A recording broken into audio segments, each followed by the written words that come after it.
Hi friends, வாழ்க வளமுடன். கம்பு கஞ்சி மிக்ஸ்.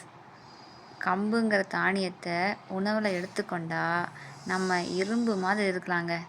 அதாவது கம்பு சாப்பிட்றதுனால அயன் சத்து, இரும்பு சத்து அதிகமாக கிடைக்கும். ஆனால் அனைவராலும் இதை உணவில் எடுத்துக்கொள்ள முடியறதில்லை. இந்த காலகட்டத்தில் வீட்டில் எல்லாருமே வேலைக்கு போகிறோம். ஒரு ஃபாஸ்ட் லைஃப்குள்ளே மாட்டிக்கிட்டு இருக்கோம். இப்போது பிரேக்ஃபாஸ்ட்டு ரெடி பண்ண டைம் இல்லை. அந்த நேரத்தில் நம்ம என்ன பண்ணுறோம்? ஏதாவது ஒரு அன்ஹெல்த்தியாக ஒரு ரெடி பண்ணி சாப்பிட்றோம். அது மட்டும் இல்லாமல் கம்புங்க தானியத்தை குழந்தைங்கள்லாம் சாப்பிட மாட்டாங்க, அடம்பிடிப்பாங்க. பொதுவாகவே சாப்பாடுனா அடம்பிடிக்கிறாங்க குழந்தைங்க. அதை எப்படி சாப்பிட வைக்கலாங்கிற வீடியோஸ் எல்லாம் நான் அப்லோட் பண்ணுறேன். அதுக்கு தேவையான பொருட்களை பார்த்துக்கலாமா? கம்பு மாவு 2 ஸ்பூன், பால் 1 கப், ஏலக்காய் 2, நாட்டு சர்க்கரை 5 ஸ்பூன்.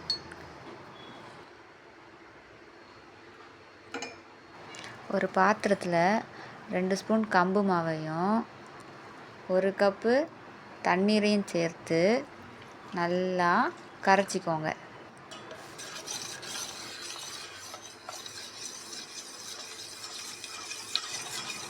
அப்புறம் நாட்டு சர்க்கரையும் கரைச்சி ஃபில்ட்ரு பண்ணிக்கோங்க.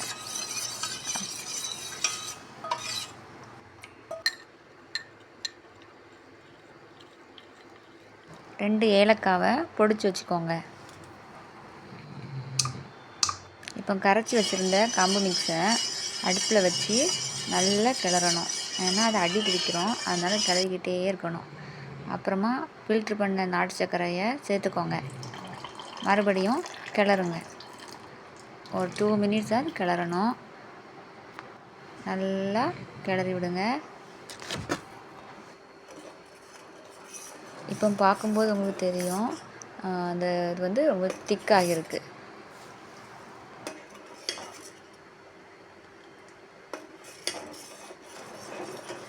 இப்போ அந்த 1 கப் மில்கை கொஞ்சம் கொஞ்சமாக சேர்த்துக்கோங்க. சேர்த்து நல்லா கிளறுங்க. கிளறுனா கொதிக்க விடுங்க. கொதித்ததுமே அந்த ஏலக்காய் பவுடரை கொஞ்சம் சேர்த்துக்கோங்க. சேர்த்து முடித்ததும் ஸ்டவ்வை ஆஃப் பண்ணிடுங்க. சுவையான கம்பு பால் கஞ்சி ரெடி ஆகிடுச்சு. ரொம்ப டேஸ்ட்டாக இருக்கும். குழந்தைங்க எல்லோரும் கண்டிப்பாக சாப்பிடுவாங்க. Okay, bye friends. நாளைக்கு அடுத்த வீடியோவில் சந்திக்கலாம்.